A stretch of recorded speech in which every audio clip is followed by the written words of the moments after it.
I was just gonna say, let me know when you're ready to start recording because I have a cold open that's gonna blow your old one out of the water. All right, let's hear it. I'm recording, so. Do you ever wonder what your sleep paralysis demons that hide in your closet do when you're masturbating? They probably watch. I can't imagine it's a very glorious sight with you. No offense. You sound like I'm I've never seen you in real life, but you sound like you look exactly like Meat Canyon. Oh wow, no, dude, you look like you can control fire. Good God. I've seen a picture of Meat Canyon. Holy shit. Yeah, that's definitely not me.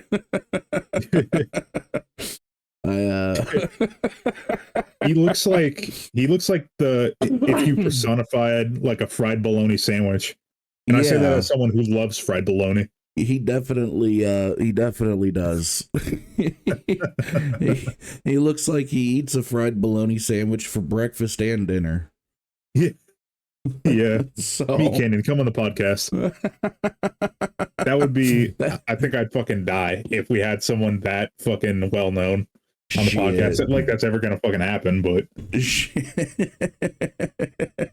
that's a hell of a cold open. You sound like it's just a fucking abhorrent scene to watch you masturbate. Like I imagine there's a lot of like weird like colored slime involved. I'm sure there's a lot of jiggle involved, isn't there? Flapping. Do you have a set of gills? Fuck. The Shape of Water too. At least he got laid. Yeah. I actually watched that movie. It was pretty good from what I remember. You know, I never watched it, I'll be honest. I think the reason I didn't watch it was because it was a stupid fucking reason. It was because the fish guy looked way too similar to Abe from Hellboy. So I was like, I was literally gonna say that. I was like, nah, that's bullshit. That, I mean, like, I get it. You know, people will reuse props in movies and shit. But come on, that's way too fucking obvious of a reuse.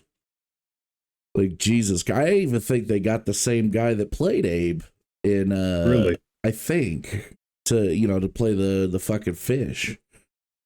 Because yeah, I mean, he did such a damn good job playing Abe. I'll have to look into that and see if you're right. Oh, even if I'm not, I still didn't watch it because it looked like fucking Abe. Imagine if there's a sequel and it ends up like he gets dumped by the girl and then he's just drunk while listening to Can't Smile Without You. Oh shit. And Ron Perlman comes in like, well, I'm gonna need a beer. Right. And that's how he got hooked up with Hellboy. Yeah, exactly. It's an origin story if you think about it. It's 6 degrees of separation origin story. Shit. Oh fuck. Like, are you going to introduce the episode, or did I come up with that cold open for no reason? I mean, I could tell people to drop their socks and grab their cocks. You know, you're listening to the Master BATR Cast, but I don't know. That cold open may just give us the intro we fucking need. Yeah. Holy shit. It's also going to eliminate the possibility of anything on this channel ever being monetized. Pretty much. That's okay, though. Like I said last episode, the ghost of Susan Wojcicki haunts your dreams. Right? Fucking, I tell you what, I'd much rather be real about it and have a good time than get monetized, you know? If that's the trade-off. R.I.P. Susan Wojcicki, rest in pop-up blocker. Oh, fuck. Wait, she is dead, isn't she? Yeah. Yeah. I think I read something about that. Like, didn't her son die? And then, like, shortly after she died or some shit? I don't know. Something like that. Some wild-ass shit that happened. But, so... today, I think this episode's gonna come out after the fact sometime next week. But yeah, Runt's dead. Yep. And it's been a couple days, and you know, figured we'd have a quick talk if you want about Runt and how you came up with them, and yeah, sure. Let's talk about everyone's favorite neurotic, depressed green dad. where he's just like, I'm gonna sling you, I'm gonna stab you, and I'm gonna crush your fucking skull, but I am gonna be a father about it. Yeah.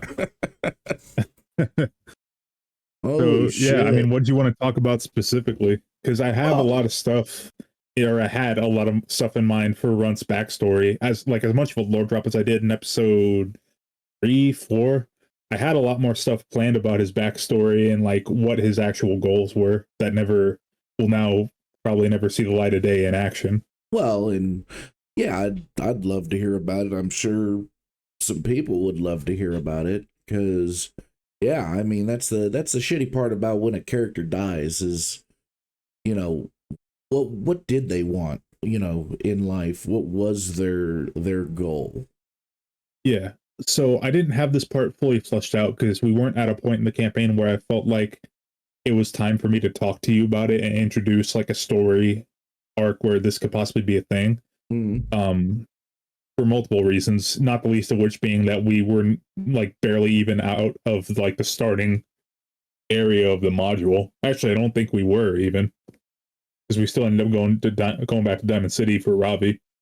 Yeah, you guys went back to Diamond City for Ravi, and then all you guys just like decided, hey, fuck it, we're going to Good Neighbor. Yeah. So yeah, like one thing that I really wanted to introduce at some point was like I wanted Runt, even if it wasn't a thing that could happen, I wanted Runt to go on a sort of like quest to see if like he could find some way to turn himself back into a human. Okay. Kind of like for the Institute. Yeah. Okay. Or not for the Institute, but like that one scientist from the Institute did. Yeah, Virgil. Yes. Oh shit, my food is here. Sorry, I'll be right back. Oh god, and I'm the one that got compared to Meat Canyon. Jesus. Yeah. Well, hey man, I only eat 2 meals a day. This is my dinner, so. Yeah, you had fried bologna for breakfast.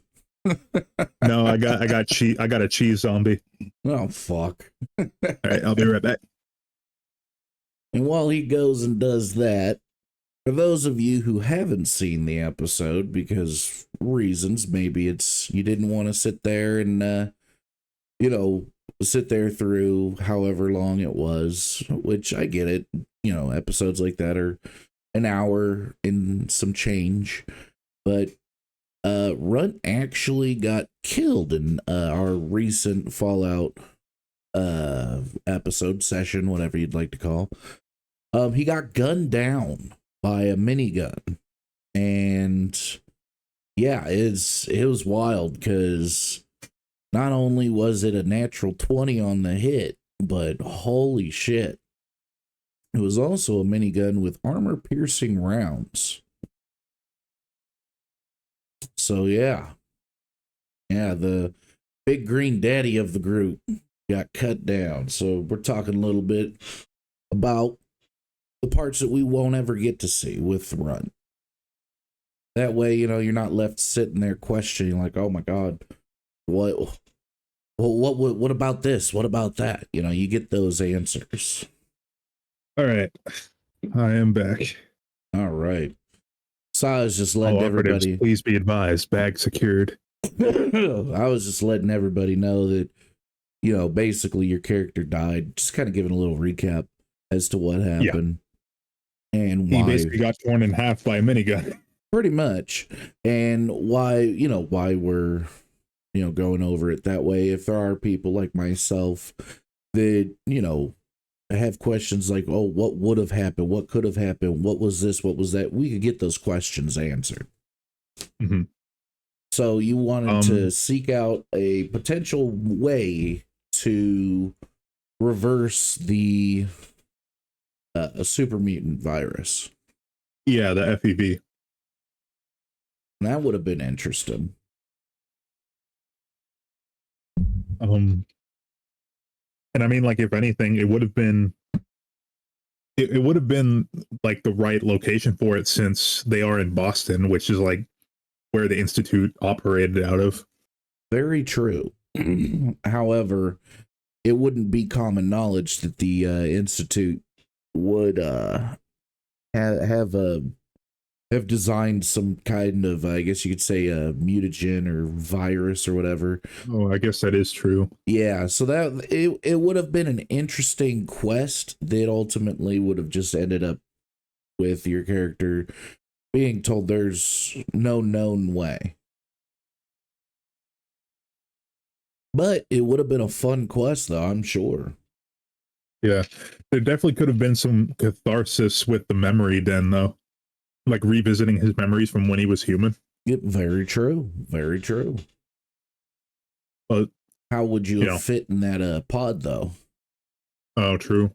It'd be like, so it'd be like Mr. Incredible and his little jalopy. Just pouring yourself into it, like basically. Like, I got this. Don't worry.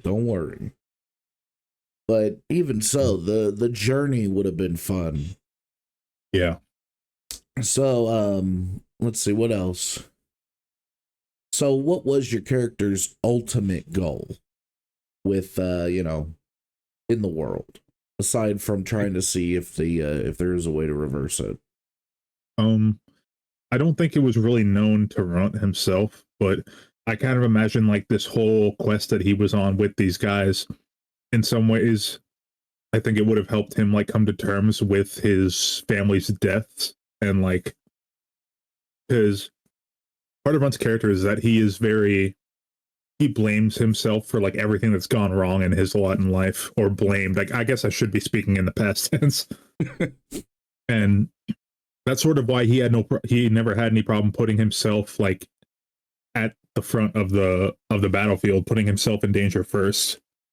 In like, I think in a lot of ways, Runt kind of did have a death wish.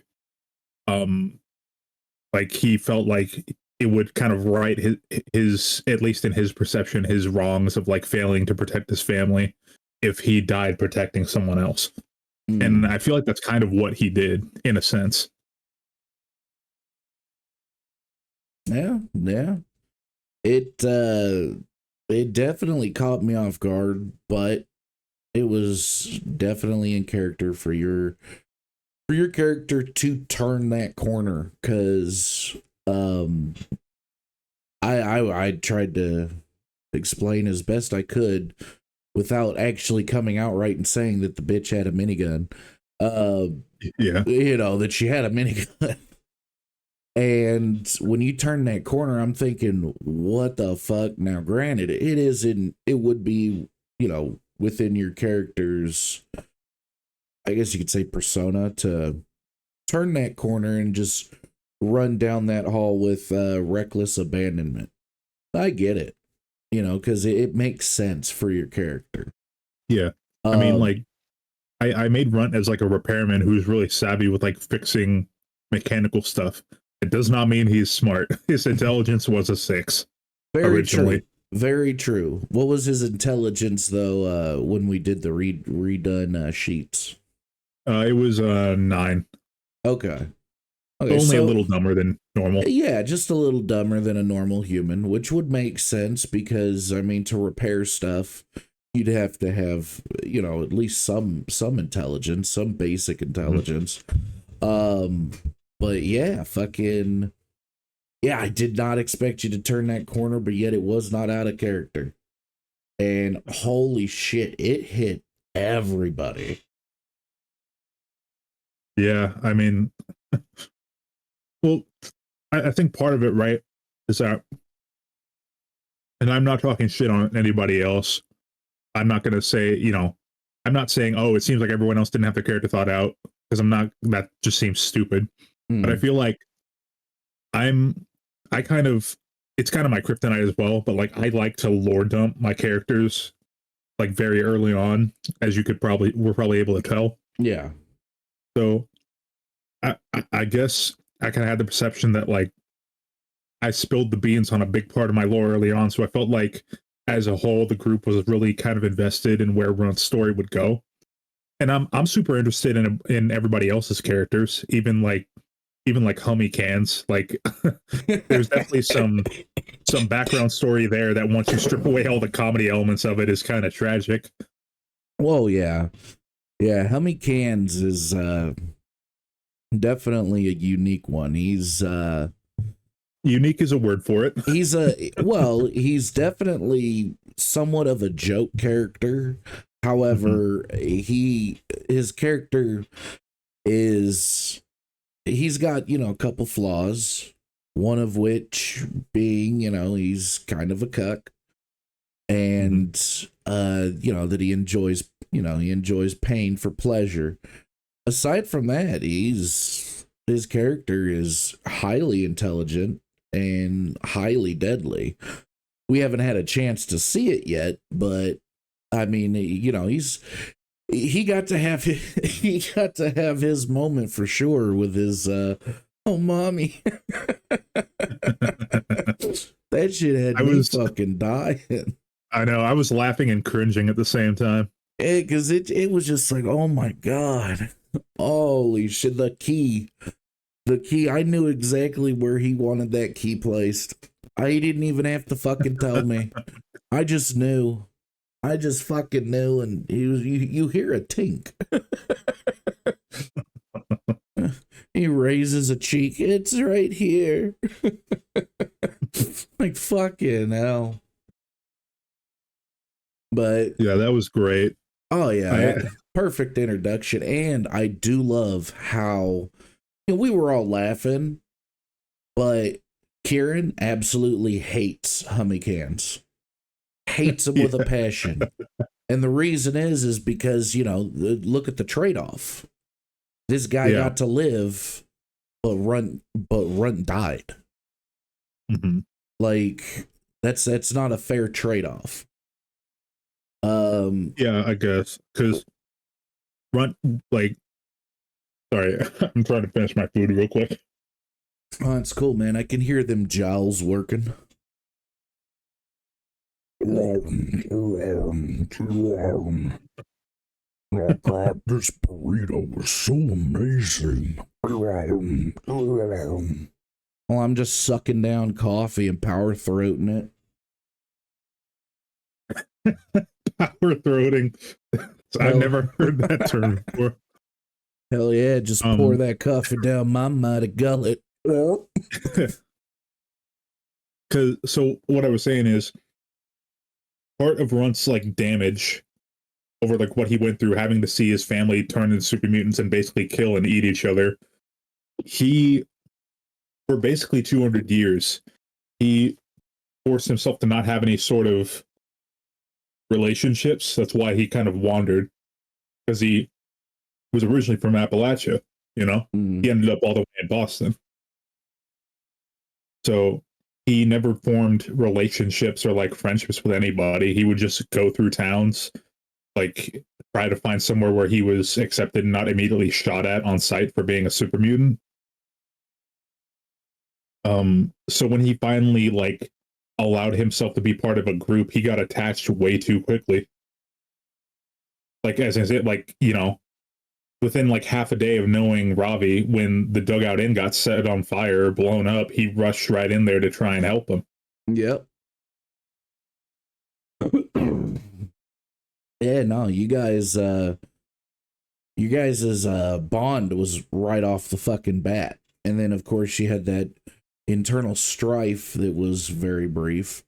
But yeah, no, I mean, you each made damn good, interesting characters that everyone else kind of bonded with. So it makes sense for, character death to hit, pretty hard, because it's just like, oh shit, Yeah. I cannot wait to see where Ravi's character goes. Oh, Ravi is so fucking interesting. I know he like he's definitely got a few quips and like there are things about his character that are funny, but I'm super glad that he is playing the character like very respectfully. I mean, I knew he would, um, because you know every time like I like we've played with him, he's Mm. always had quips and stuff. But his characters, while being funny, they also served a purpose. They weren't just I mean, with the one shots, it's not. I guess it's not really fair because that was kind of everybody else's chance to test out like really jokey characters. But Well, with it with Chico Machismo, he his first character Chico Machismo, he mhm, only got to be in combat. He never really got a chance to role play a bit. right, So I think this is his actual first chance to role play a character. And I'll be honest, when I found out that he was gonna play, an Indian man, I was hesitant because it's just like, that can go downhill very quickly, especially if it's just all jokes and, making fun of, the accent. So mhm, I was just like, okay. And then, of course, found out he's married to an Indian woman. So I'm like, okay, well, maybe maybe it's not going to be as, jokey as I think. So yeah, he played it. And of course, he cracked a few jokes, which, again, I kind of knew. But then his character immediately switched up. Like yeah, he cracks jokes, but they're not like it's not like typical like, oh hey look, I'm gonna make fun of the accent, or oh hey look, I'm gonna make fun of India or something like that. Nothing like that at all. oh, He's playing the character damn well. I mean, even to the yeah, point where I had to ask him if because he said that he wanted to have the turban put on, and I ended up asking him, I think is in one of the recordings, if his character was Sikh. And he goes, yeah, I think all Singhs are Sikh. And it's just like, oh, okay.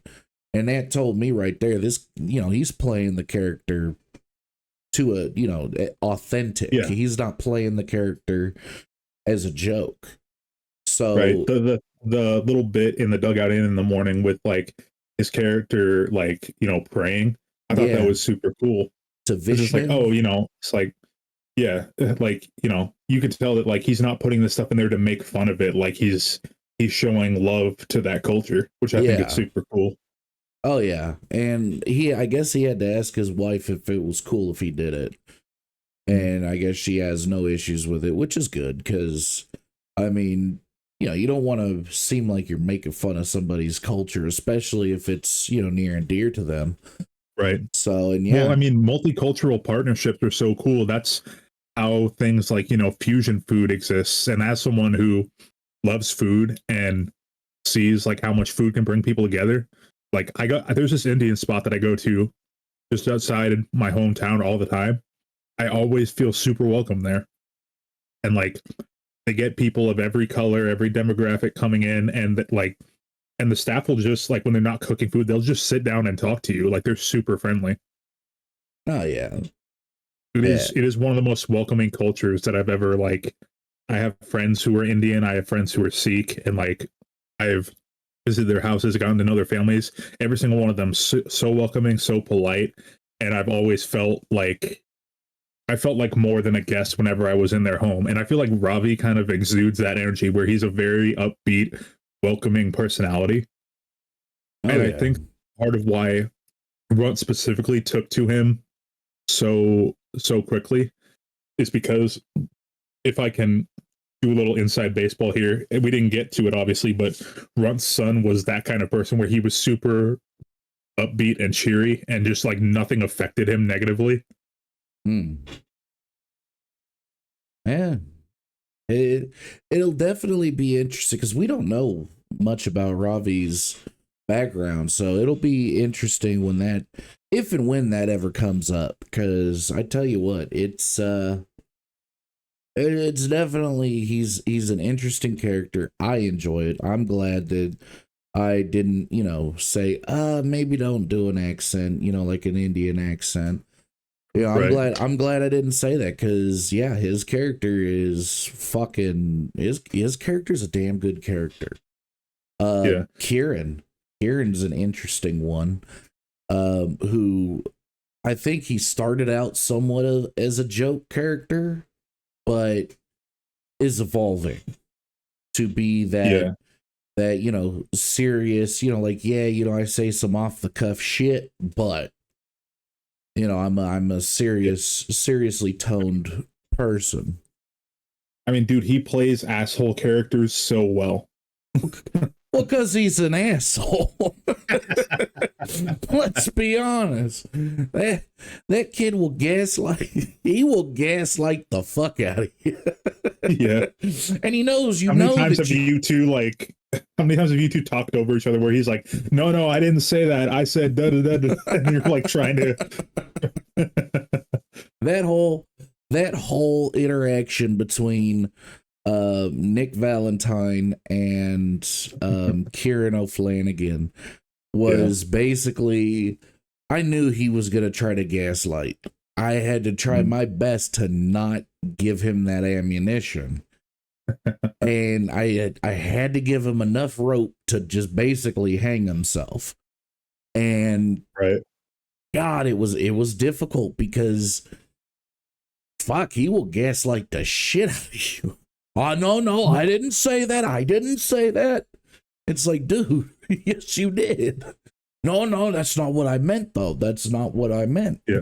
He is like, even putting all that aside, though, he is an extremely clever role player and he's very quick on his feet. Oh, fuck yeah.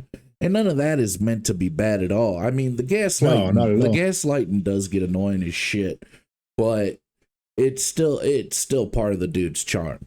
He he's a damn good role player who can play that asshole character, but also, he also will kind of get under your skin a bit as a gaslighter, which it's just like fuck, because it makes you think. Because if you've noticed, I rarely will tell you guys no, unless it's some fuck shit. Which we had some fuck shit in that. In that last episode, which you're gonna have to edit that part out, I imagine. 100%, I'm editing it out. But yeah, I was just like, nah, nah. Because he said what he said. And fucking goes, yeah, you might want to edit that out. And I was like, oh, I'm gonna. Yeah, but he walks that line so perfectly where it's like you can see like, oh, he's playing an asshole character, but it never goes far enough to where anyone's like, I fucking hate this guy. Like the one comment we got on that one session was specifically about Kieran. Yep. Like he's kind of like, I kind of get that the idea that like Kieran's going to be that character that everyone loves to hate. You know what I mean? Pretty much, and but, you need that. Like you cannot have a party full of assholes because it doesn't work, and you can't have a party full of like goody two shoes like Runt because it doesn't work. You need like conflicting personalities to play off each other. Otherwise, there's no like build up of like the bond between them. Exactly. Because it's like no one wants to be in a party where there's 4 or 5 of them. Well, I mean, if you have a party of nothing but goody two shoes, there's no internal conflict. It's y'all are gonna do the same exact thing because you guys are goody two shoes. Right. If you have a party of nothing but assholes, it's just pure chaos at that point because either you're all gonna agree or you're all gonna disagree. But having that good mix where you've got characters like Graft, who's kind of like that, I could care less, kind of mentality. Yeah. You've got Runt, who was, the good guy that was like, a good guy, but trying to be everybody's dad kind of deal like that, like, hey, I'm going to look out for you. I'll protect you. Don't worry. Bush, who's kind of like, he's strong, but he's not that intelligent. He's kind of dumb, but his heart's in the right place. You have Kieran, who is an asshole, who will fucking get under your skin, but at the end of the day, he's got your fucking back because he showed up with that fucking blood transfusion, that makeshift blood transfusion kit out of fucking nowhere. Yep. He was on it. That's why I like. You should always have a redneck friend and like a junkie or former junkie friend. You can MacGyver so much shit out of nothing. And then you've got Ravi, who is like the unofficial, official fucking mascot of this group, the fucking leader basically of this group. Where Ravi, for as little as we've seen him on like in game so far, you can just tell that like he is a cult of personality. Oh fuck yeah. So it's definitely, the group is vastly different from each other, not just in terms of race or, you know, character, but personality wise, completely like polar opposites, but you guys work well together. And then when Ravi got fucking injured, you know, yeah, there was that strife, and, you know, you guys ironed that shit out. You know, it wasn't like oh, well, accidents happen. It was, okay, I'm gonna fucking kill you. And you guys had your little fight. You guys went your separate ways. And then you guys came back together stronger, to be completely honest. So, yeah, I think this group of ragtag fucking survivors is damn impressive. I love how like, and I know that like we're kind of flattering ourselves here, and of course we're gonna be biased because we know all these dudes and we've been playing with them for a while, but it really does feel like I mean, it is a naturally diverse cast of characters and personalities, but it feels like a cast that you would see on like a TV show almost. Like they're so vastly different in so many ways, but you can still kind of see the threads where it makes sense that like, oh yeah, these guys would travel together. Oh fuck yeah. And I mean, we're not sucking our own dicks here, you know. It's, you know, to the point where it's just like, oh my god, well, we're just so amazing. You know, I think I mean, I'm following a book. It's not my words. I can ask pull some stuff, sure, but you know, the characters, you guys have brought the characters to life. You guys have made these characters, you know, exist in this world, and I think it's pretty damn good. You know, especially because none of us are fucking professionals. I mean, most of us have been playing D&D for, you know, less than a couple years. Right. You know, so it's actually, I mean, like, I know Chico, this is his first time actually playing D&D. Aurelius and Richie, they've played for a little bit with me, but it would be their first time, you know, playing. You know, when they joined up with the group, it's their first time with ever. I think it was Midorth's first time as well. I think. You and your brother, you guys have been playing for fucking years. So, well, you guys have the most like, experience. In theory, yeah. Like, if we're talking about number of games I've actually played, I could probably count them on two hands. But like, in terms of like writing stuff down and trying my best to get to know the mechanics, and if I don't know the mechanics, I'll try to find like the most simple workarounds. And like, I've tried to make my own little systems and stuff. Like, if we're talking about like just things to do with tabletop gaming in general, like broadly speaking, then yeah, I've been doing it for years. But D&D specifically, and actually playing at the table, it's probably just over 10 sessions total. Okay. Not counting all the shit that I've done on this channel. Ah, okay. Because yeah, I've been playing D&D for like I think 3 years, just doing DMing. And yeah, I mean, like the way that I run the system, that I play the game, it's obviously not rules as written. It's really just, if you guys are having fun, cool. If something's kind of slow, like combat, I'll tweak it a little bit to where, you all get to go first, or you all get to go figure shit out. It's one of those things. Like there's I ain't gonna lie, some shit in the Fallout campaign is most likely gonna make its way over to D&D. I do like the calling your shot system. Oh yeah, that's a lot of fun. I ain't even yeah, I like specifically how it feels like a way to like include like the VATS system without like actually including the VATS system. Well, yeah, and it gives the possibility for more role play, because in D&D you could say like, oh, I'm gonna swing downward, or I'm gonna thrust my sword forward and try to stab this person. Well, there's only so many parts on a body that you can thrust your sword through without killing them. And it's just like, but if you're like, oh, I'm gonna swing for this guy's head, okay, he ducks, but he ducks because you didn't hit him hard enough. Because with the AC, the way I look at AC is it's armor class. That's exactly how it is. Mm-hmm. If you throw a 15 and their AC is 16, what does that mean? Most people say, oh, well, that's a miss. Okay, how'd you miss? Right.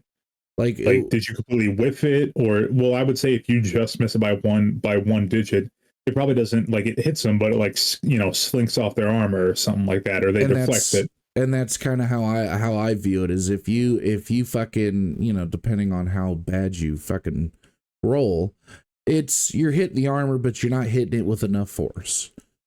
Mm-hmm. That's how I kind of view it. But with the calling your shot system, oh, I'm gonna go to lop the fucker's head off. It's like, okay, well, you're gonna roll at disadvantage, and if you manage to hit, I mean, fuck, that's a insta kill.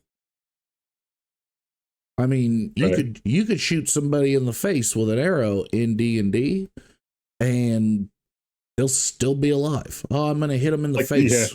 Yeah. It's like nothing but a flesh wound. Yeah, Elder Scrolls Oblivion. You crouch after you shoot him in the eye with an arrow. Is someone there? Right. And it's just like in the wind. It's like I never understood that, because I do understand why health points exist, but it's one of those things where you shoot somebody in the face with an arrow, and the arrow does 7 points of damage. And the creature has 21 points of health. Okay, so you shot him in the face. It worked. It hit hard, even with a crit, even with a critical hit, because I double the damage. You hit somebody in the face with an arrow, that's still 14 points of health damage. They still got some in the reserve, so why not just make that be an insta kill? Right. Well, yeah. I mean, I like to do stuff like that when I would run my campaigns. I didn't really do it too much in Halloween one shot, because I was just getting back into DMing. Like, it's the first time I DM'd anything in like 2 years. So I'm a little rusty, but what I would do is, like, if they said like, I want to try and shoot this guy in the face, I would say, okay, well, I'm going to add a certain amount to his armor class, but it's still possible. And then if it doesn't kill him, I'd say something like, okay, so you aim and shoot. You aim for his face, you release your arrow. He doesn't dodge out of the way, but he sort of turns his head and it goes through his cheek. So it doesn't kill him, but he is definitely like severely wounded by it, and it does a lot of damage. Yeah. That's where... if you're like a badass, like high caliber warrior, you can get shot through the cheek and still fight. Well, I mean, fuck, I seen online where this one dude fucking put a I think it was a 48 or a 357 or a 48, Jesus, a 38 or a 357 in his mouth, pulled the trigger, blew his fucking face off. He just went to the hospital. Yep. That was fucking wild. Then he did the shit again the minute he got out of the hospital, just on the other side. And it's just like, wow, why? I'm gonna go out on a limb and say he was probably a little depressed. I think he would just wanted attention. That's what I think, because he did the shit on camera. I think it was like a dare or something. Maybe he was a bit depressed. I don't know. But that sounded harsher than I meant it to sound. He just wanted attention. He wasn't serious about it. I mean, he wasn't actually trying to off himself, but he definitely put that thing in his mouth and popped that cheek out. And so yeah, that fucking, yeah, that was wild seeing that on camera. Eesh. Yeah. Yeah. The internet was a wild place. It's gotten even wilder now. Yeah, it's somehow more censored and less censored at the same time. I remember when I was like 12 and I would go on places like Rotten.com and Bestcore. God, Rotten.com. Wild West, dude. And that wasn't that long ago because I'm only 27. That was like, 15 years ago. In the grand scheme of things. It used to be called, not that long. I think it was called RottenShit.com. Something like that. And back in the day. And yeah, fucking, I remember hearing about, man, the shit that people would show you at school.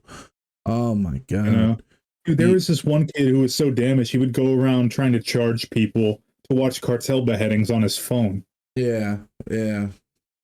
He'd be like, 50 cents, I'll let you see the cartel chainsaw video. I'm like, I don't want to see that. Oh, dude, I had to tell one of my buddies to stop sending me that shit, because he'd send me videos of cartel, beheadings and shit like that. And it got to the point where it was just too much. I was like, all right, I'm good. Like, yeah, I don't enjoy watching this. It's morbid curiosity. And it got to a point where I just got tired of being curious. I was like, hey man, could you not send me that stuff, please? I'm not like mad or anything. I'm tired of having these freaky ass dreams of me being chased by the fucking cartel.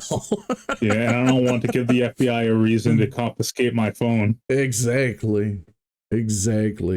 But nah, he was cool about it. But like that are like in jail or in the psych ward now. Man, I tell you, when I was in school, I think it was the last 2 years of school, so my junior and senior year. Man, my God, dude, the fucking beheading videos, the cartel videos, the fucking just morbid shit that you get to see. And it's just like, why would you have that shit on your phone? Like, I mean, I get having porn on your phone, but why do I need to see, on my phone this shit? Like, hey, watch me cut this dude's head off and put it in his ass, because fuck. Yeah. Like any type of porn is easier to explain why it's on your phone than something like that. Right? It's like, yeah, I got porn on my phone because, I like to whip it and look like one of Meat Canyon's creations. And, it makes sense. But yeah, why you got gore porn on your phone? Because it's interesting. Get the fuck away from me. Exactly. Like, all right, but you need to be put on a watch list. Yeah. But yeah, get back to the original topic. Yeah, I think I'm interested to see where your guys' characters go, because we get to have that time skip now. It's only a couple months, but it's definitely from what I was reading, it's definitely going to start kind of picking up. Oh, we're doing a time skip. Yeah, time skip. And then that's going to help introduce my character. It's my new character at some point. Well, I actually kind of want you to sit out this next one. Kind of give your character's death. I mean, when I say sit out, you can still sit in, but your character's not going to be introduced yet, because I want Runt's death to have that weight. Because, for sure. And I don't want to sound like a dick, but if you come back in immediately, your character's going to be just accepted into the fold, because you're still Runt. So, but if we give you that time to where, the people who are watching go, oh my God, Runt's dead. gives your character's death a bit more weight. That Mhm. you know that I want your character's death to have, because I mean, it's a damn good character, and I want to miss him.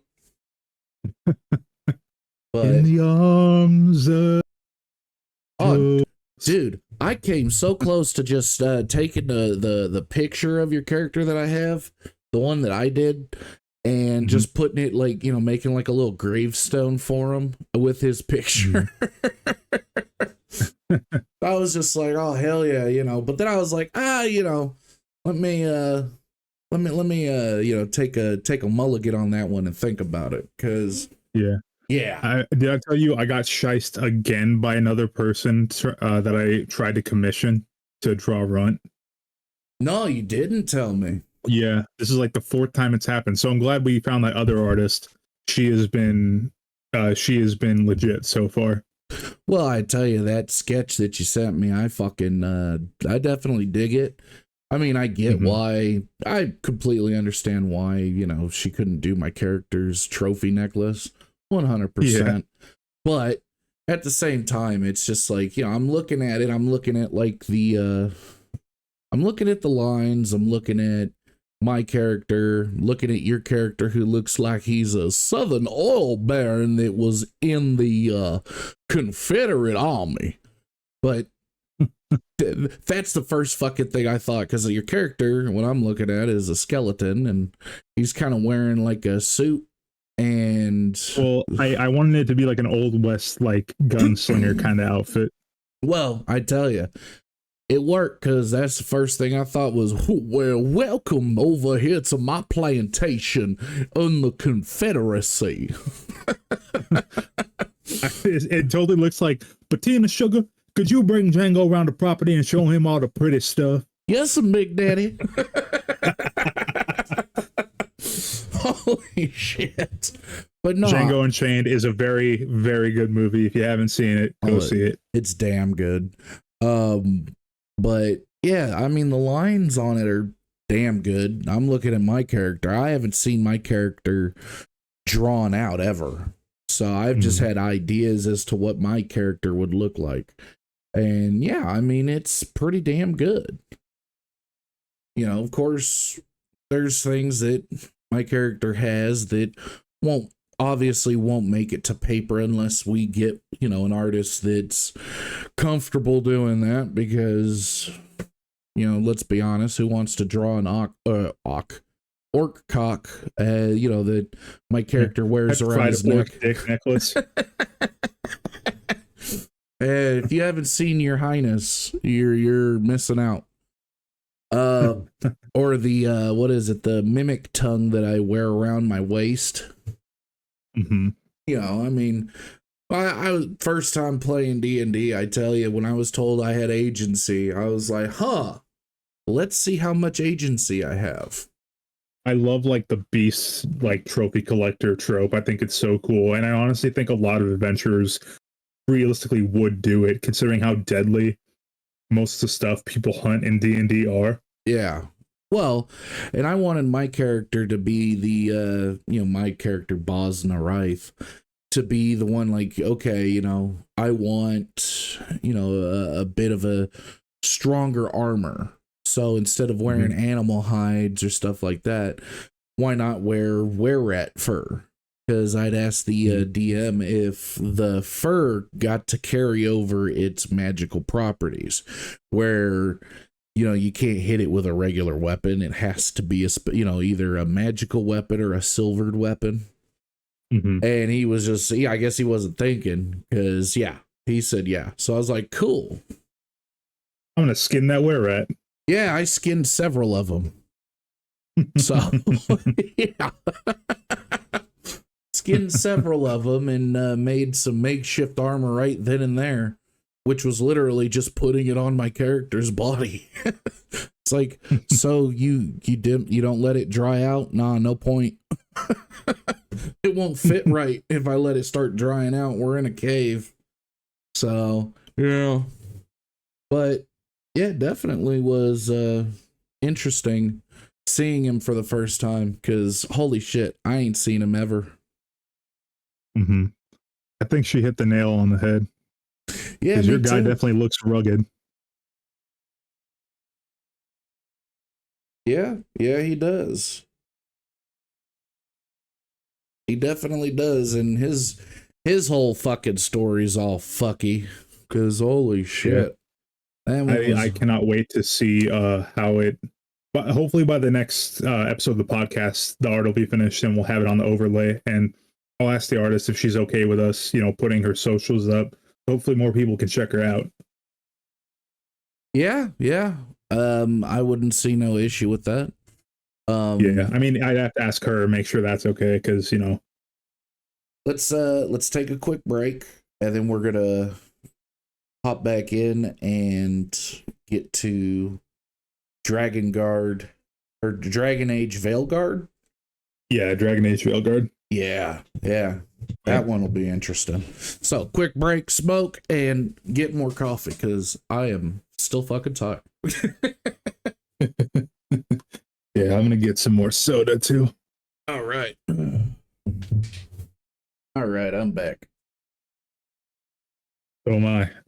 All right. So, now, admittedly, like I was telling you last night, I don't know much about Dragon Age.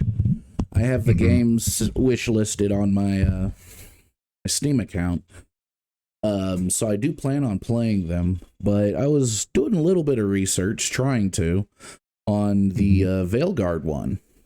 And holy shit. Like I was saying, it's either the biggest steaming pile of shit ever to come out, or it's the most beloved fucking renaissance of the video gaming industry that's just gonna shape how video games are created going forward. So I couldn't really do much research into it without it being either hard one way or hard the other. So I think it's a game that I'm gonna end up having to play. But so if I ask questions, it's out of pure curiosity. It's right. not. And hopefully I can answer them because I haven't played the game either. I've watched a few let's play videos and I've watched some of the cutscenes, so I'm not completely in the dark. I will try to approach this in a non-biased way, but I have a lot to say about it. And with that, you have the floor. So let's talk about Veilguard. Yeah. So I don't think that there's anything really bad about the gameplay to say. I don't think it's outstanding. I don't think it's bad from what I saw. I think it's kind of just it's disappointing because new Dragon Age game after how many years, and the gameplay is eh. The story though, and the narrative storytelling and how ham-fisted it is at points. Oh my gosh. I'm sure a lot of people have already talked about this. I'm just gonna say I'm not going to get political about this because there is some socio-political commentary kind of jammed in there. I'm not going to give my political takes on it because I don't think this is the place for it. All I will say is that how they approach certain topics in this game is exactly how to not talk to an audience, especially if you're trying to persuade them. So one thing that I did not like about the narration or the storytelling is that it's impossible for your character to be anything but cordial. There's it's like Mass Effect. When you respond to conversations, there's a chat wheel or a response wheel, right? And you can choose one 2 to 5 responses depending on the complexity of the question or branching paths of conversation and whatnot. Yeah. The problem with this is that it'll say text will appear for you to say one thing, and then they'll say something that's way softer in approach to what you think you're saying. Oh, So, okay. If someone says something, Fallout. Yeah. So Fallout 4. Yeah. Someone say a character says something very abrasive or insensitive, and the chat wheel shows up, one of the responses is, how could you say something like that? And you'll select it and they'll be like, well, explain exactly what you mean by that. I'm not sure I understand. So it's not at all what I said, but okay. That's a big issue. it definitely takes away from like player agency, because I think games are fun when you can kind of be an asshole in them. I like doing that a lot. Well, Fallout 4 kind of had the same issue where like you could be sarcastic at best, but you couldn't really be an asshole, and you couldn't really be like bad. yeah, and that's like with Mass Effect. I think because I have played Mass Effect, the first one. I'm Mhm. currently recording the second one, and that is one thing that I do like about Mass Effect is the your character, and it's not just that your character could be an asshole, it's that your character can be perceived as an asshole as well. So when Right. you're There are having actual those, consequences to yeah, choosing certain dialogue options. In Dragon Age, the Veilguard, no such thing occurs. Like more or less every choice you make on a conversation, like if there's consequences, it's like short term, like in the span of the conversation. Then after that, it's pretty much forgotten. now Um, you did say that there's a lot of ham-fisted yes. stuff. I'm So guessing. I will use two examples. They kind of correlate. I don't know the names of the characters, but like there's this point where like you and your party are like at a campsite and you're talking about a certain character who is like non-binary in the game, Mhm. and they use, you know, quote unquote the wrong pronoun, and the NPC that does it, instead of just moving on, she says, "Oh, I mean they," and gets down and does like 10 push-ups, and your character's like, "What are you doing?" And they say like, in my culture, when you wrong someone intentionally or accidentally, you punish yourself to show that it like no ill intention was meant, and you're trying to do better. And then she goes on to say like, because when you say, "Oh, I'm sorry, I didn't know," you know, this and that and the other, you're making it all about you. And it's like, well, what you just did is make it all about you. You made a display of, "Oh, look how wrong I am. Look how much effort I'm doing. I'm going through to right my wrong." It completely defeats Ah, the purpose of exactly what you just said. mm, I personally, I have people in my life who are part of the LGBTQ community. None of them get so up in arms when like I use the wrong pronoun or whatever. Like my younger brother is trans, identifies as male, right? It took mm. me a while to get used to it, but you know, he understands that when I slip up, I'm not doing it because I don't accept him for, you know, who he is, or you know how he feels. It's because, oh, this is, you know, fairly new to me, and it's going to take some time to get used to, because for most of my life you were my little sister. You know, I'm not, you know, but if this is how you feel, you know, you're my little brother. It's going to take me a while to adjust to that. But that, it was like an unspoken thing that like we understood. At no point was, what did I ever have to be like, "Oh, I'm so sorry, I'll be better next time." It's like it. I mean, part of it is right, where when you do that, you know, you're making it all about you. But at the same time, like very little people who actually care about like gender identity stuff, like they don't make a spectacle out of it. It's just like you have the conversation, "Hey, I identify as male or female or non-binary or whatever," and you know, and if that person respects your decision, then they'll do their best to, you know, call you how you want to be called. And if they don't, then you know, maybe if that's like a deal breaker for like a friendship or whatever, then maybe you shouldn't have them in your life. And that's like the long and short of it. That's how, in every situation, regardless of identity politics or whatever you want to call it, that's how adults operate. Either it's a hurdle that they can get over or they can't, and then that's, depending on that, you know, it goes one of two ways, and that's the end of the conversation. It's like, it's just not a conversation that needs to happen, because most sensible people understand, you know, it's kind of an unspoken thing. It's very, you know, at its core, it's pretty simple to grasp. And secondly, um if you're trying to convince people who are like not quote unquote on your side about the gender identity conversation, this is the complete wrong way to convince them, completely avoiding the fact that the only people that's going to resonate with is people that agree with you. So if your point was to try and convince people, you've already failed. People who, you know, aren't going to see reason to your side of an argument aren't going to play the game. especially because clips of that entire cutscene have been posted all around Twitter. People know, hey, this is what's in this game. So if people don't vibe with that, they're not going to play it. You're not going to convince them, even if they do play it. Now, my thing with media and, you know, different forms of art, you know, in the, or different styles of art in the form of media, I enjoy all kinds of stuff. And I don't mind there being like a message in there, because I mean, you know, nowadays people like to say, oh well, you know, they never really had, you know, back you know, years ago they didn't have messages. Well, they did. They all had messages, whether it was labeled as a moral of the story, or, you know, it was a message that was in front of you that you just didn't see at the time. You know, every movie has, or TV show has a message in it. And whether that message resonates with you or not, you know, that's it. It's neither here nor there. I think you could put a message into something that isn't so on the nose.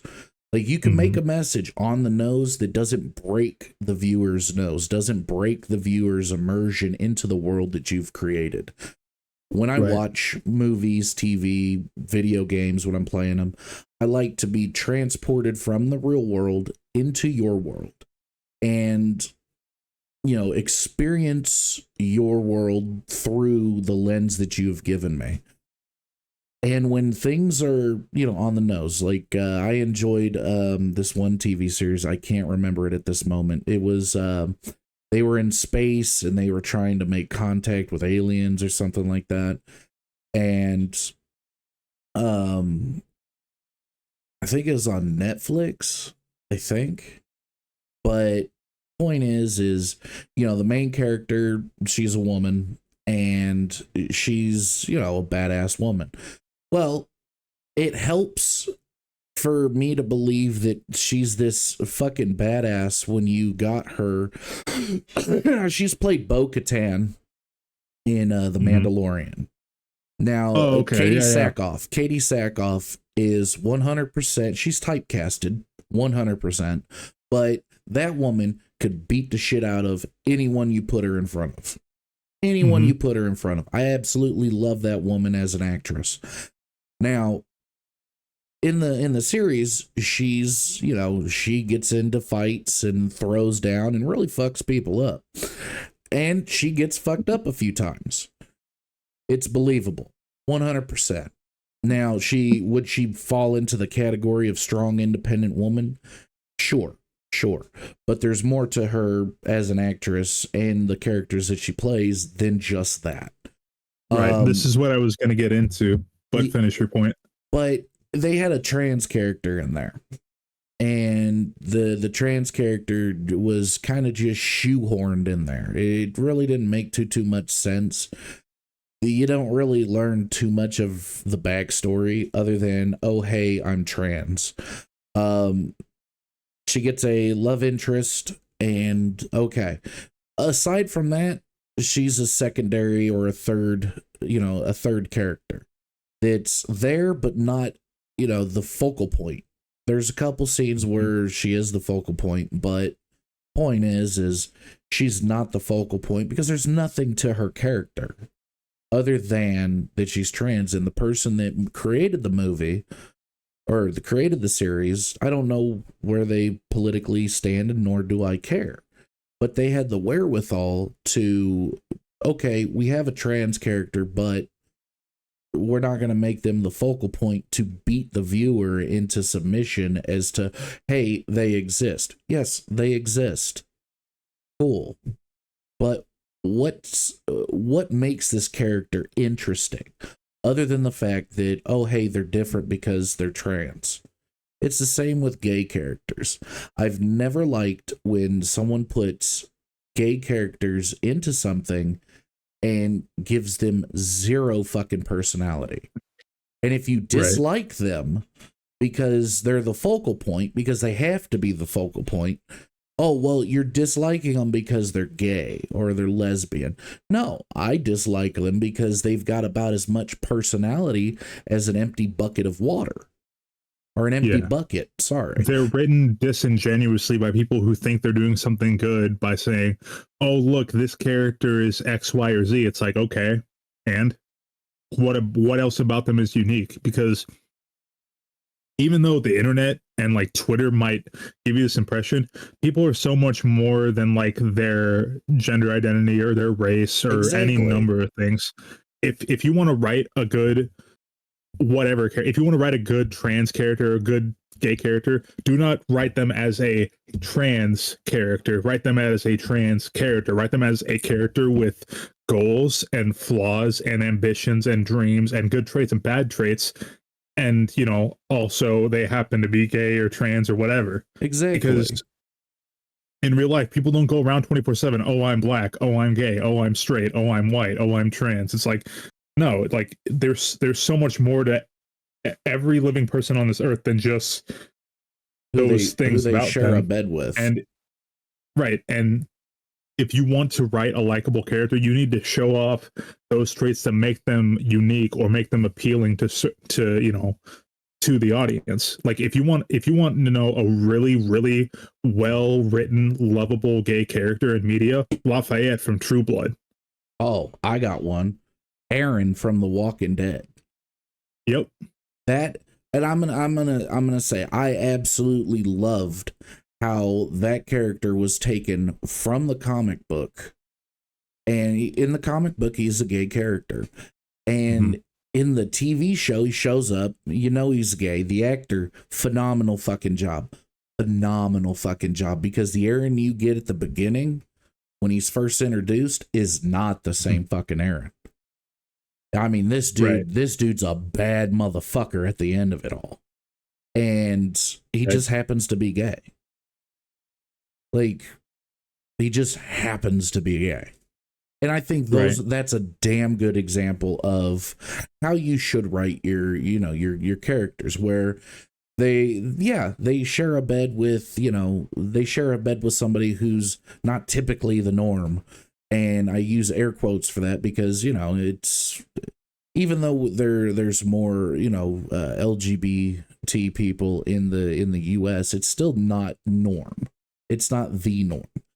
And it's one of those things where you can take this character who happens to sleep with someone out of the norm and make them interesting, make them likable. Hell, make them dislikable.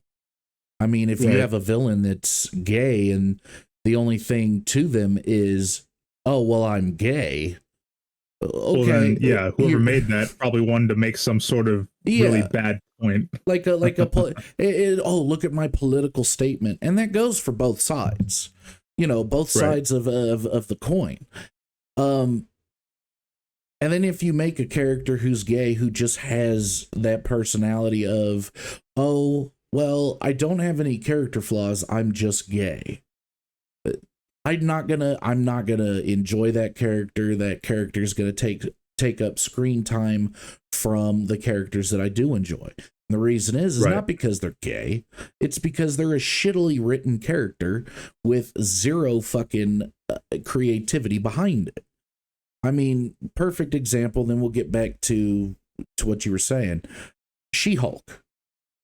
That show could have had so much potential. Oh, no, hang on. It could have had so much potential. They got a good actress to play She-Hulk, and they could have really dove into her character and Bruce Banner and the Hulk. They could have dove into that. They could have done a lot more with, the deepening of each character.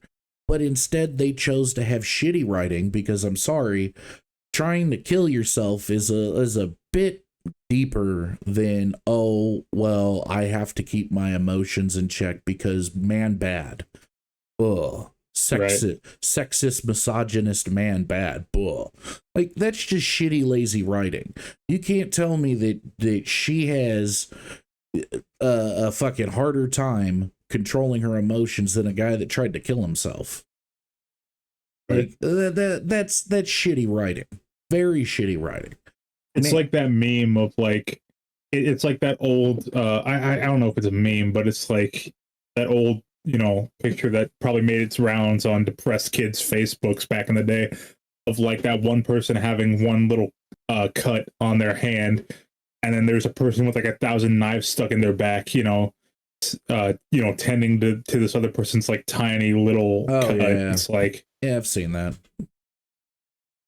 It's just like, I don't know. I think She-Hulk could have been way better if the writing was actually on point. The actress, I think she did a good job playing both sides. She was, obviously she was just a voice with She-Hulk, but she played the normal version of herself, where she was just kind of like like a little mouse. But then when she would change into She-Hulk, she got that confidence, she got that, that I don't want to say arrogance, but that air of arrogance to her, where she, I'm stronger than you, I'm better than you, blah blah blah blah blah. I think she did a phenomenal job.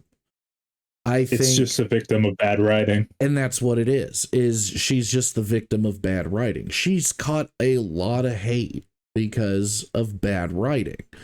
And it's like, bro, don't blame her. She's an actor. She has to make a living. Well, and she gets paid to read out lines and act out scenes. It's right. not like, I mean, it's not like she's got Tom Cruise levels of agency, where if Tom Cruise doesn't like how a line is written, he's going to tell that director, yeah, no, let's not do it this way, let's do it this way. Right. That creative control. He doesn't, she doesn't, most actors and actresses don't have that. They can suggest, exactly. But ultimately, with how it's the director's choice. Yeah. And I was just going to say, especially with how cutthroat Hollywood is, like, you could get completely, like, there's probably like a few stories out there that I've seen, and probably that other people have seen too, of like actors just getting like completely blacklisted from like 90% of their potential work because a producer didn't like them, or they had the audacity, the gall to speak up one time about a line that wasn't written quite right. And, the director or the writers got a big head about it and said, well, you're not going to work anymore. Well, Arnold Schwarzenegger is a perfect example. When he played the Terminator, he had an idea as to how he would play the Terminator. And there's that line, I'll be back. He, argued with James Cameron about how that line should be said. Well, a robot wouldn't say that. Cyborg wouldn't say that. They would say, I will be back. And Cameron's just like, okay, cool, just say the damn line. And it became the most iconic fucking line. Yeah. Because Cameron said, just say it the way it's written. And Schwarzenegger, big movie star, he was on top of Hollywood for fucking years. And I mean, it just goes to show you he had some creative control when it came to certain movies with certain directors. However, he didn't have complete creative control like he would now. So for her to catch so much hate, I'm not even going to talk about the twerking scene because we all know why it was there. It was there not because it was there for story purposes, but because that the rapper, she's known for twerking. And I mean, it is what it is. Was it a scene that made me go, oh my God, this is complete trash? No. I watched it from beginning to end, and it was enjoyable in some scenes. I really dug the Daredevil scenes. I liked that. But it was just plagued by bad writing. That's really all it was just bad writing. And it was written by somebody who, patriarchy bad, man bad, sexism and misogyny bad. It's like, okay, but there should be more to your story. Right. If you're just using the story as like a travel point, or what's the word, as like a method to try and make a point, to like drill a point home, then 99 times out of 100 you're going to lose. Like, it's going to be done wrong, it's going to be done poorly, and it's not going to be received well. Because if you take that approach, the people that already agree with what you're trying to say, it doesn't matter to them because they already agree. Exactly. And the people that you're supposedly trying to convince, they're not going to be convinced because you're talking to them like they're stupid. It doesn't need to be spelled out for people. And add on top of that, especially with like points about like, oh, trans people exist and gay people are valid. It's like, yes, anyone with two brain cells to rub together knows that. What you're really doing when you make it that ham-fisted and out there in the open is you are reducing that social minority down to those base like components of what you believe is a good substitute for a personality, and it's not. As someone who has multiple friends who are gay, who are lesbian, who are trans and non-binary, like, there's so much more than that. I like, they're some of the most colorful personalities I've met, pardon the pun. And like, I would not stand for anyone trying to reduce them down to, oh, you're gay, oh, you're trans, because they're people, man. You got to treat them and react to them like they're people. You shouldn't be treat them any different than you would someone like me, whether it's in the extreme negative or the extreme positive, because then you're just highlighting the most like singular facets of their personality that when it refers to them as like a whole unique individual, it doesn't mean anything. You're using a whole lot of words to basically say nothing and make no point.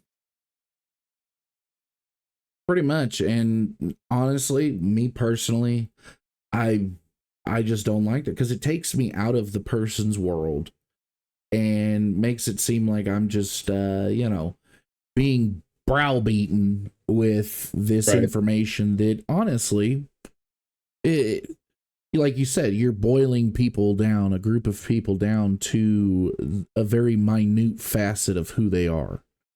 And it should be the most minute facet of who they are. Okay, congratulations.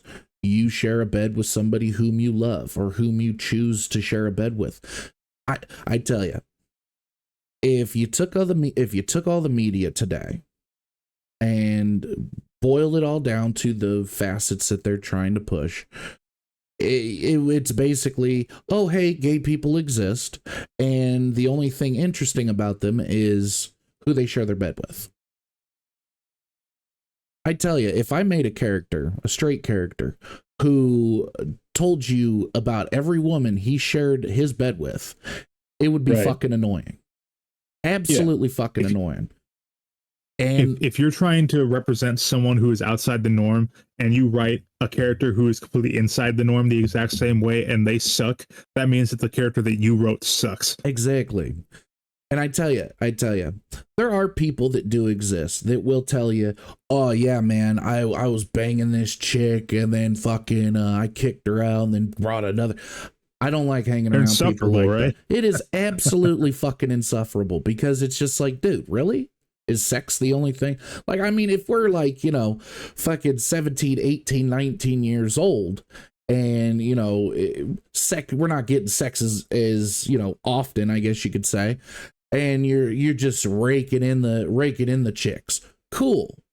Congratulations. But you're still going to be kind of, making me cringe because I don't care. I don't care who you share your bed with. I really don't. Because if that's all you've got going, if that is the most interesting thing about you, that fucking sucks. Yeah. That sucks to be you because there's nothing to you. Right. And, I'm not going to speak for anyone in that group because I'm not really a part of that group, but I would wager a guess that they don't want to be represented as, like they don't want to be reduced down to pronouns in bio for like, for lack of like a more flushed out term for it. Like, you get what I'm saying? Like, don't reduce. If you're trying to make a point to try and like help a group, you're not going to help them by reducing them down. You have to build them up as characters first, and then whatever you're trying to make some sort of commentary about, you have to make that second, because then the traits of their character all the stuff that makes like a good protagonist or antagonist, that's going to shine through and make a positive impression, not the other way around. Exactly. It's never worked that way. And that segues into your second part of Veilguard that you were talking about or wanted to talk about. Well, it was just another example of how ham-fisted it is. About there's like this orc character or something that comes out to their parents as non-binary, which is like, okay, if you're gonna make it that ham-fisted, at least make it like write it in terms that make sense for the world, because Dragon Age is like, you know, Dungeons and Dragons times. It's like medieval, right? Medieval fantasy. You couldn't like use one single atom in your brain to come up with like a creative, like, you know, lore friendly term for people who feel that they were born in the wrong body. Like, oh, you know, I am like an alternate soul born or something like that, or like, you know, and help me go on a quest to find like anything. You could do anything else, but instead you got to say I'm non-binary, which is a term that, as far as I'm aware, has only kind of existed in the public zeitgeist for like 10 years. So it's like, cool, you're using like 2015 terms, 2014 terms for a game that's taking place in like the medieval Dark Ages.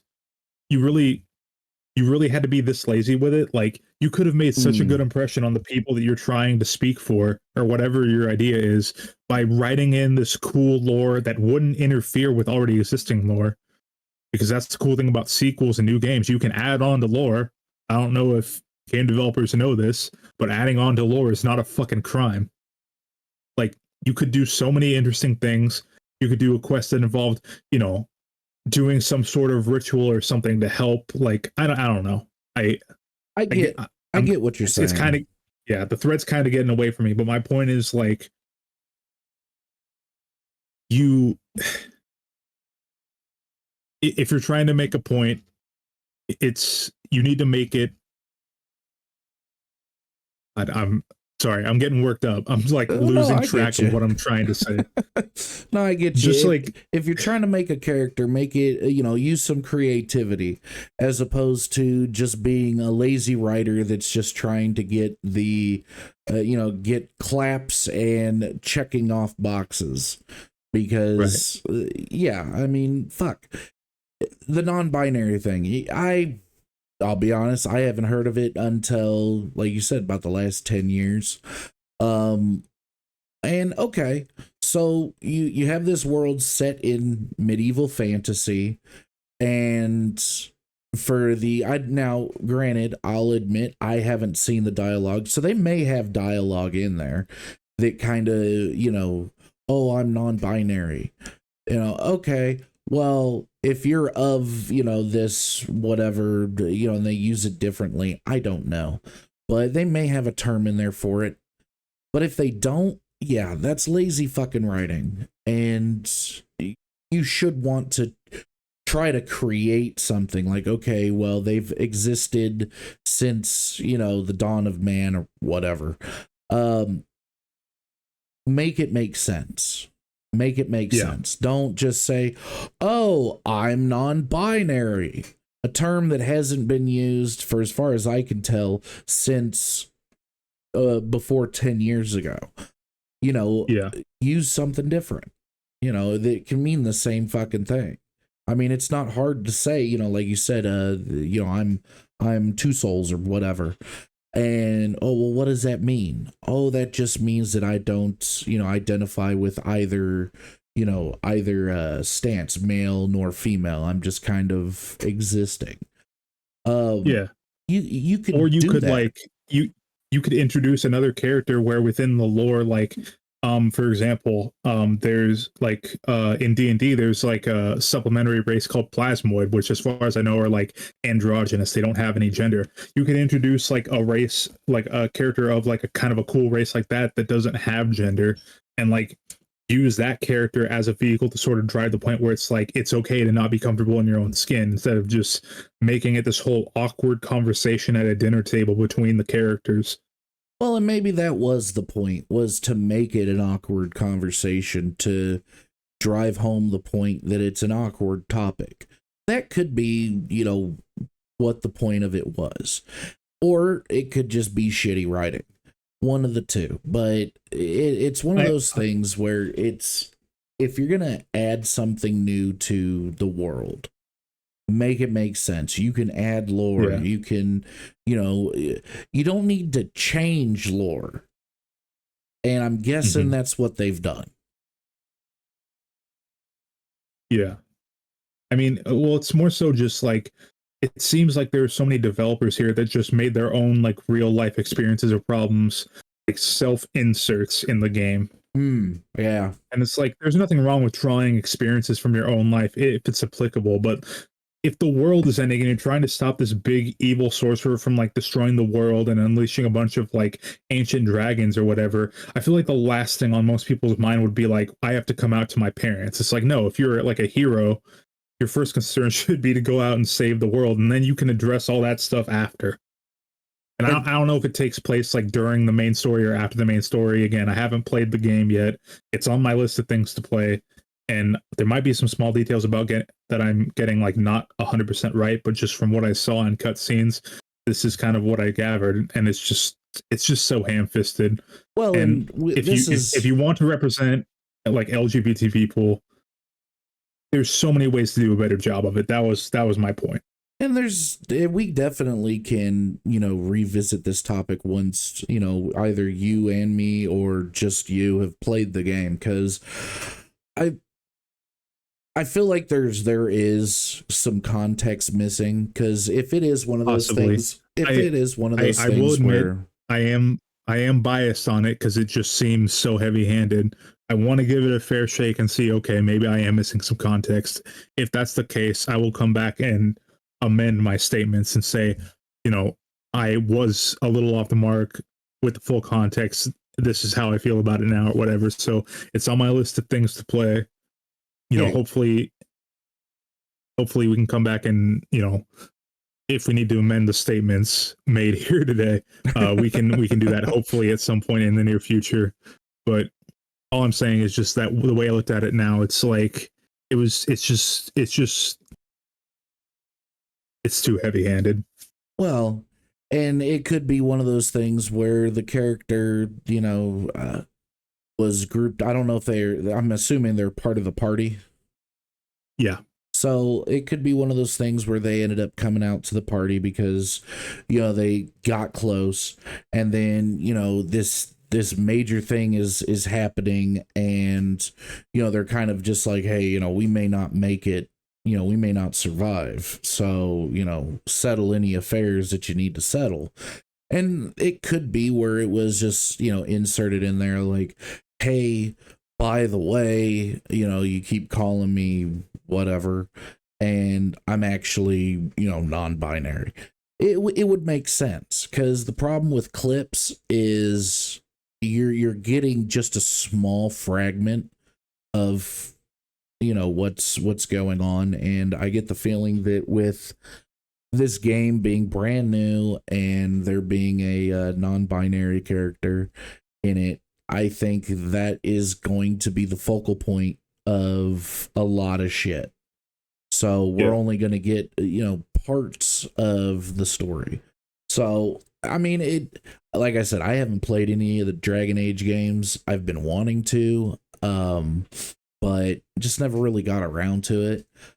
I'm gonna try to find some time and I'll play the new Dragon Age if my computer can actually handle it. And yeah, I'll play through it. If I don't like it, I'll be honest, I don't like it, and I'll say why I don't like it. If I enjoy it and the ham-fisted parts are, I can go through those and not fucking want to, beat the shit out of my computer. I'll be honest about it, because if it sounds like, it's one of those things where it's on the nose, it's breaking it. Like, oh, these people exist. These people exist. You need to respect them. You need to give them respect. Like, I'm good. Because yes, people do exist. Yes, transgender people, gay people, lesbians, non-binary, they exist. Yes. However, They have done nothing to earn my respect or garner my respect because I don't know them as an individual. I'm not going to sit here and say I respect the community because, you know, X, Y, and Z.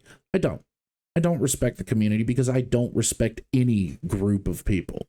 I respect individuals. And if I know you and you're a good person and, you know, there's more to you than just, you know, who you sleep with, great. I may actually like you as a person. But if you're trying to drive home a point and it's just on the nose, breaking that nose, I'm good. So I'll give it a shot though. I'll give it a fair shake and I'll just, you know, I'll be honest about it. I don't know when though. And yeah, if it's one of those things where it is, you know, clips taken out of context or with lack of context, and yeah, we can definitely come back and address it and, you know, go from there because, you know, we're not infallible. We're fucking people. You know, I try to stay away from, you know, gaming review things. I mean, I do have eyes and I can read, so, you know, I can see when it says, you know, this game is a woke piece of shit, and I can kind of infer from that title that obviously there's some, you know, socio-political shit in there that people don't like. Okay, well, that's either transgenderism or some kind of fucking LGBT shit in there that people aren't really too fond of. Okay. And then there's the, oh, well, it's the best game ever and it's going to revolutionize gaming and the video game industry. Obviously, there's something in there that these people really love. It could be a socio-political thing, or it could be a message that is, like you said, ham-fisted on the nose. Regardless of that, I saw a review for it, and this person had stated that, you know, given everything going on, why can't you just let me enjoy the game? Yeah. Never. And I don't know how many people this is gonna reach, but regardless of what people are saying about any piece of media, if you enjoy it, then you enjoy it. Don't let some cocksucker on the internet tell you, oh, you shouldn't enjoy this because X, Y, and Z. If you enjoy it, fucking enjoy it. Love the world that you were put in. View the world through the creator's lens and enjoy it. And keep that enjoyment, you know, and talk about that enjoyment. Sure, there's going to be people that don't give a shit about what you enjoy. There's going to be people that drag what you enjoy through the fucking dirt. But at the end of the day, what they can't do is they cannot take that joy unless you let them. So, absolutely. If you enjoy this game, then 100% you enjoy it. Do not let anybody take that away from you. If you do not like the game, that's perfectly fine. You are more than welcome to dislike the game. But what you do not have the right to do is take the joy from somebody else. And do not let somebody take that joy from you. So, with that being said, if we have to revisit this topic of Veilguard, then yeah, we'll revisit it and we'll, like you said, amend certain things or add context to certain things, or hell, we may just agree. Like, yeah, it was, you know, it was this, it was that. With the added context, yeah, it was even worse. You know, who knows? But whatever the case is. Exactly, whatever the case is. However, if you enjoyed it, if you enjoyed something and I didn't, I'm not going to take that joy from you. I'm going to be happy that you enjoyed it because you found a piece of media that resonated with you, that you enjoyed on multiple levels than just surface level. Absolutely. And I do, before we get off this topic, I think we should find, it's been like almost an hour since we had talked about this topic, but I just want to say, if you are part, I hope it's obvious, but in case it's not, if you are part of the LGBT community, like, no one here on this channel wishes any ill will towards you. You're allowed to like a game or any piece of media that, you know, is trying to rep awareness, I totally get it. You know, everyone in this world is put here for a reason. Don't let anyone ever tell you that you aren't allowed to exist, no matter where you come from, who you are, what you look like. Exactly. Like, you know, I mean, I'm not, you know, involved in the community. However, I'm not going to sit here and tell somebody that they're not allowed to exist because they choose to be different. So more power to you to live your life however the fuck you want to live it. That's completely up to you. But don't ever let somebody tell you that you're not allowed to. Yeah. All right. With all that being said, suppose move on to our next little corner. Hopefully everyone's favorite because of how much effort I've sunk into writing shit for this corner. Quotes. Yeah, let's get one quote because we have been at this for like 2 hours, and I know that you're gonna want to get some sleep here soon, unless you just want to postpone it. Because I mean, it's 11:38 right now for us, and you know, I'm good. I can go another hour if I need to. Because I did take a nap when I got home. I can't because at fucking noon I gotta, you know, finally I gotta get some breakfast and start getting ready for work. Yeah, so but we can definitely do one quote if you want. Yeah, we'll end things off with one quote, and then I'll do a quick song recommendation, and then that'll be it for this episode. Sounds good? Yeah, you cut out for me. What'd you say? I was gonna say we'll just do one quote each, and then I'll do my song recommendation for the week, and then we can end the episode. All right. Let's see. Cool. Let me see. All right. So what's your quote? Because I had to get a few quotes going. So let's see. All right. Here, I got one here. This is, so I wrote this with the context of like a corrupted paladin. Basically like a corrupted paladin trying to defeat a very evil character. So this is what I got written down. It's a long one.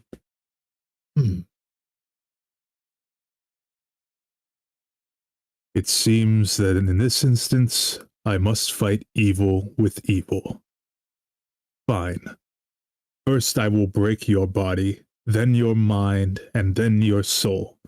First, I will cut you and burn you and poison you, make you feel every mortal pain imaginable.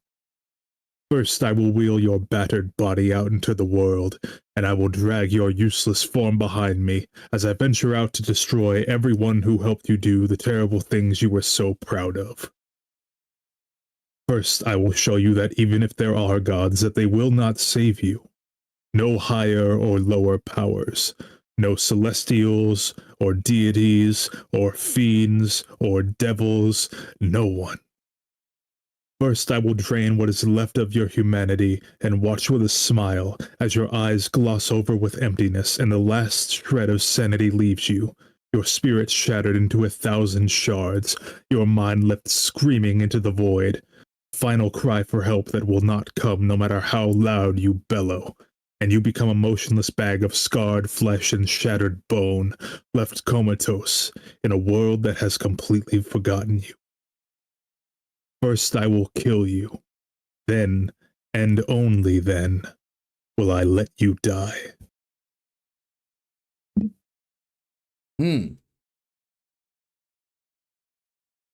So much edge, you can cut yourself with it. Yeah, almost. I mean, I could shave my balls with that one. Holy shit! Yeah, I like writing like kind of dark, edgy stuff. It's fun. It's cathartic. All right, I got you.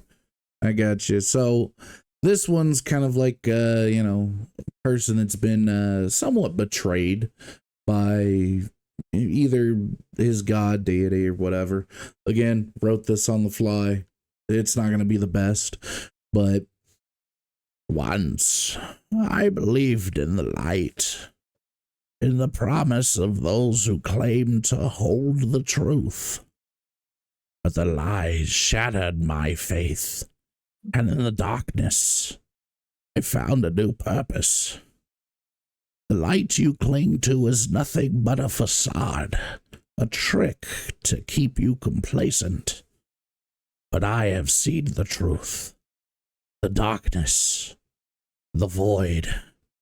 These are the true rulers of existence.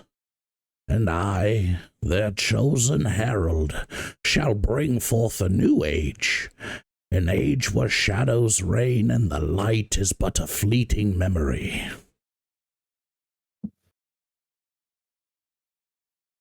Nice. Yeah, that was one that I was just like, let me give this a shot, because I'm not really good at writing, shit that like quotes, because I'll be honest, when I come up with shit, it's really just on the fly, because it's my biggest issue is I could have a quote in mind and never get to use it because it'd be out of place in the midst of conversation. So it definitely challenged me. So I was just like, you know what? Fuck it. I'll give it a shot. Oh. So yeah. There's the quote corner.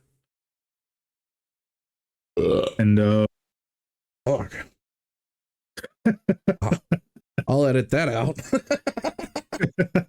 I didn't know the microphone caught that shit. God damn. I've been doing the Tazon day, moving away from the mic to burp. Oh yeah, that's what I did. That's what I did, and it still caught it. Yeah, it was like chocolate rain. Sorry, I have to move away from the mic to breathe. No, you don't, Tay. Holy shit. And all right, I guess I'll end us off with a song recommendation for the week. This is a band that I discovered late last year, and I love all their music. So my song recommendation for this week is Close Encounters by Treaty Oak Revival. It's kind of like a Midwest Southern kind of like alternative almost. It's, I don't know, it definitely has like some Midwest emo influence, but it's definitely got a little more of like a country vibe to it. Even them country boys get emotional to the point where they need to, dye their hair black and paint their fingernails black. And let me put on my cowboy hat and paint my nails black. My all black coated James boots and some black skinny jeans, and I'm gonna hop in my black pickup truck and I'm just gonna sit there and feel the wave of emotions that just flow over me. You know what's weird is, even though I've definitely gone to see my family in the South much more frequently as an adult, when I was younger, my Southern accent was like way more prominent, which is weird because me and Max were born in California. I mean, similar to you, like I don't know where the accent came from. Yeah. The thing is none of my family's got an accent. I'm sure you've got family that's got an accent. Oh yeah, I got family that sounds like Boomhauer. Oh shit! Hold on, crazy damn Dale. Yeah. Straight up Louisiana Bayou. I'll tell you, man. They I'm telling you, man. They sound like they could pluck them straight out of the ground in dang old Memphis, Tennessee, man. Oh shit! Who was that other one that had the crazy conspiracy theories? Dale Gribble. Yeah, Dale Gribble. Yeah, I don't drink the tap water. That's how the government fucking controls you. Shit. Guns don't kill people, the government does. Pakistan. Look at how they did old JFK. You know that there's an entire subreddit dedicated to discussions about the benefits of carrying around a pocket full of sand? Oh I'm not God. even kidding. Oh God. It's all pocket sand. What the fuck? Pocket sand. and I and mean, with I guess if you had nothing else, it would be a good self defense tool. Just throw some coarse sand into someone's eyes, maybe you get away. But there's so many other things you could carry that would be way more beneficial in a self defense situation than sand. instead of saying opt out for cat litter, that's a fucking mind fuck right there. Or like a taser or something. No, you got to get that super absorbent cat litter. Just Oh, so throw it's it. got piss soaked into it. No. You don't use. I mean, if you're using walking around with cat piss soaked fucking kitty litter in your pocket, you got problems. If you're the type of person to walk around with clean kitty litter, you're also the type of person to walk around with dirty kitty litter. Hell So no. don't act like it's out of the realm of possibility. Hell no. You throw some super absorbent cat litter in some motherfucker's eyes. Oh, they're gonna know. That shit's gonna hurt. And it ain't gonna be easy getting that shit out. You may go blind. It's gonna be like acid rain or chocolate rain. Oh shit. Well, you want to close this out? I thought you were gonna close out this time. Oh, fuck me. All right. So we hope that you enjoyed our what is this, episode 4? I think it's episode 4. Next one, however, we may have somebody else on, depending on if schedules work out and whatnot. But yeah, we may have someone else on, and yeah, we'll try to get that going, because I don't know if it'll work, and I don't want to make a promise to you guys that I'm not going to keep, sounding like your daddy and whatnot. But it's one of those things. I'm gonna try. We'll try to get one of the other group from D&D on here and just kind of shoot the shit with them, ask them about their character, and kind of go from there. So yeah, hopefully, fingers crossed. If not, well, I gotta step out for a $2 Powerball and a gallon of milk and a pack of smokes, but I'll be right back. Bye, everyone. All right, I'm Buzz, and I'm Slacker. And we'll catch you later.